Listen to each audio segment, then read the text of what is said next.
Hi, it's Miss Groats. So, for this coming week, we are going to be in the week of 420 to 424, and there are two assignments that I need you to complete. The first thing that I'm going to ask you to do is to watch this video, which you're already doing, and then there are two lessons that I'll have you turn in. So, there's two documents attached to your post right here, and the first document is Earth's Changing Climate, Lesson 1.3. So our aim in this is that you will be able to use a digital model to gather evidence about what causes ice on Earth's surface to melt. So we will be using the simulator. You'll be clicking on this link or following the directions in the video to be able to open this up. Now, as you go through this lesson, there will be videos that you'll go through, and there also will be a place to put your answers. So be sure that you're watching all the videos. There is a video in part 1, part 2, and then I'm going to scroll all the way through so that we can see how to complete lesson 1.3. And this is our third video that we'll be watching. And let's see, yeah. So you'll be filling in this data table, and then you'll be answering number 3 and then handing in your work. So there are 3 problems in total with lesson 1.3. I'm going to go back to my Google Classroom. I clicked on that first one to get to 1.3. This is 1.4. These are due by Friday. As long as you turn them in on Friday, you are good to go. Make sure you press that turn in button. Okay, so this is lesson 1.4.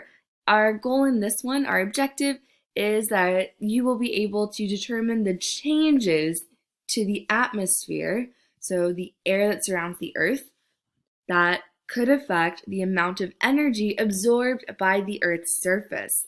Now, I remember in the simulator, we're going to be using the simulator again, that the energy absorbed by the Earth's surface has something to do with the yellow, it's like a kind of like a fading color that's happening around the Earth's surface. So it lights up and then it starts to fade as the energy is being absorbed in the simulation. So we're going to open up the simulation for this one to get started. And then once again, there'll be different videos to watch for each part of this. In each section, we're going to be recording data. So I'm going to follow these directions and then fill out number 1, this data table right here for these 4 different gases. We'll use a simulation for that.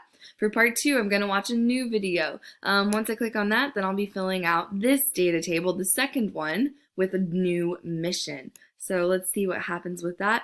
And then number 3 is that I'm going to be making a CER to explain whether I disagree or agree with the claim.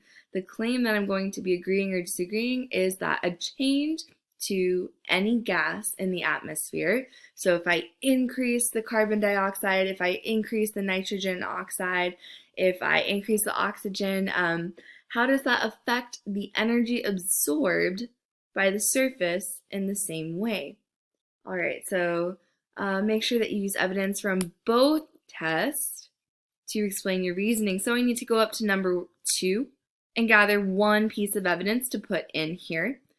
And I'm not done yet. I have 1 piece of evidence, but it says that I need to get evidence from both tests. So I will come up to number 1, and then I'll get 1 piece of evidence from here. And then I will put that in here. So I should have evidence number 1 and evidence number 2. So make sure that you have that done before you finish answering that. And then we're going to go down to part 3. You're going to watch another video, and then that will lead us to our word activity, where we'll be making at least 2 sentences about the investigation that answer the question. So what kind of changes to the atmosphere could affect how much energy is absorbed by the Earth's surface? And then I want to challenge you to use as many vocabulary words as you can to answer in 2 separate sentences. When you're done with this, then you're going to press the hand in or the turn in button, and then you are done with your science work for the week. My office hours are able to be found. I have them on this post. I'll add them to the one that we're on. They're the same as last week, and they will be from 10 a.m. to 11 a.m. and then also again from 2 p.m. to 3 p.m. That's Tuesday through Friday. So office hours will remain the same. I'll add that to this post up here, and have a good week. Bye!